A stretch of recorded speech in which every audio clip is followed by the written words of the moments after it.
काय झालंय जानकी? तुझा आवाज असा पडलेला का वाटतोय? वामन दादा, आज ह्यांना अहिल्याताईंचा फोन आला होता. अहिल्याचा फोन आला होता दादाला? कशासाठी? रमावतीतून निवडणुकीसाठी उभं राहू का असं विचारत होत्या.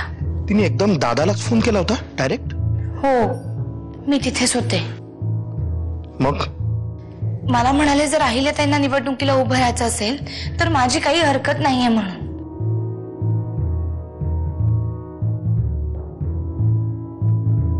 जानकी, मी तुला थोड्या वेळात फोन करतो. मी तुला ह्या आधीही सांगितलं होतं दादाला फोन करून त्रास देऊ नकोस. पण मला त्रास होतोय त्याचं काय? मला खात्री करून घ्यायची होती की वाकनीसांनी मला दिलेला शब्द खरा आहे का नाही. वाकनीसांनी तुला शब्द दिला होता तो दादाच्या वतीनेच. मग एकदा शब्द देऊन पलटायचं ही तर खासियत आहे ना किल्लेदारांची. तुमच्या डोक्यातून नंदिनीचा विचार जात नाहीये कारण तुम्ही दुसरा कुठला विचारच नाही करत आहात. विचार करण्यापलीकडे दुसरं काही उरलेलं नाही माझ्या हातात. तुम्ही अजूनही तिच्यासाठी बरंच काही करू शकता. तिच्यासाठी फक्त एकच गोष्ट करण्यासारखी होती, तिचा अंत्यविधी. तेवढंच मी करू शकत होतो. आता काय करणार?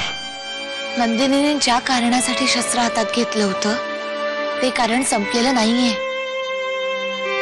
ते कारण अजूनही तसंच आहे. आणि जरा विचार केला तर तुम्ही अजूनही बरंच काही करू शकता हे तुमच्याही लक्षात येईल. ती आता जिवंत नाहीये जानकी. मला वाचवण्याच्या नादात ती गेली. पण ती तुम्हाला वाचवण्याचा प्रयत्न का करत होती याचा विचार करा ना.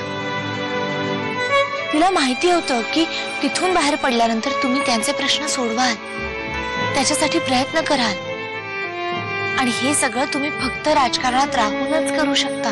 अहिल्या निवडणुकीला उभी राहतीये हे दादालाही मान्य आहे. साहेब तसं म्हणाले? नाही, प्रत्यक्ष म्हणाला नाही तिला तसं. पण जानकीने सांगितलं मला. जानकीचा फोन झाला माझा तेव्हा जानकी म्हणाली की अहिल्याने असा गोंधळ घालून ठेवलाय सगळा. वामनराव, असं झालं असेल तर साहेबांनी अहिल्या वहिनींना कुठलाही निर्णय द्यायच्या आत आपल्याला साहेबांशी बोलायला पाहिजे.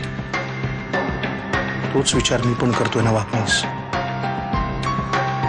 काय दादाचा अहिल्याला पाठिंबा आहे हे जर तिला कळलं ना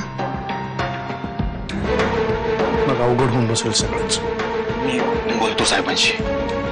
पण फोनवर नको. ठीक आहे, मी उद्याच निघतो रमावतीला. थँक्यू. मला पोरगा होऊ शकतो की? तुला होऊन उपयोग काय? जानकीनं आधी नंबर लावलाय. ते आपलं पोरग सेकंड हँड. कळ काय? म्हणजे काय होणार? ते झालं की त्याला बी परशुराम सारखीच वागणूक मिळणार. आपलं पोरग सेकंड हँड व्हायला जानकीचं पोरग या जगात तर आलं पाहिजे ना. म्हणजे माझ्यावर जी वेळ आली तीच वेळ जानकीवर आली तर?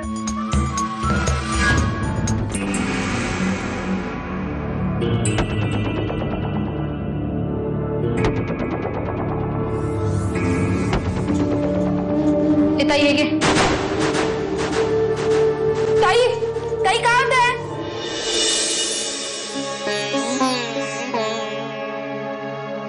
दगदग फार होते का यांची? म्हणजे आता कोणाचं बी ऐकत नाही ती. असं करून कसं चालेल मिसेस किल्लेदार? अति ताणामुळे झाले चक्कर. हे पोरी, तुला या आधी चक्कर आली होती का? हो. नाही, प्रेग्नन्सी मध्ये होतं असं कधी कधी. पण आपण योग्य ती काळजी घेतली तर नाही होत असं. आणि ही जबाबदारी तुम्हा सगळ्यांचीच आहे. यांना पूर्ण आराम मिळायला हवा, नाहीतर बाळाचं आरोग्य धोक्यात येऊ शकतं. What do you suggest doctor? यांच्या गायनाकोलॉजिस्ट कडून पूर्ण व्यवस्थित चेकअप करून घेतलं पाहिजे. एवढंच सांगू शकतो मी. यांना आरामाची खूप गरज आहे. आम्ही काळजी घेऊ डॉक्टर.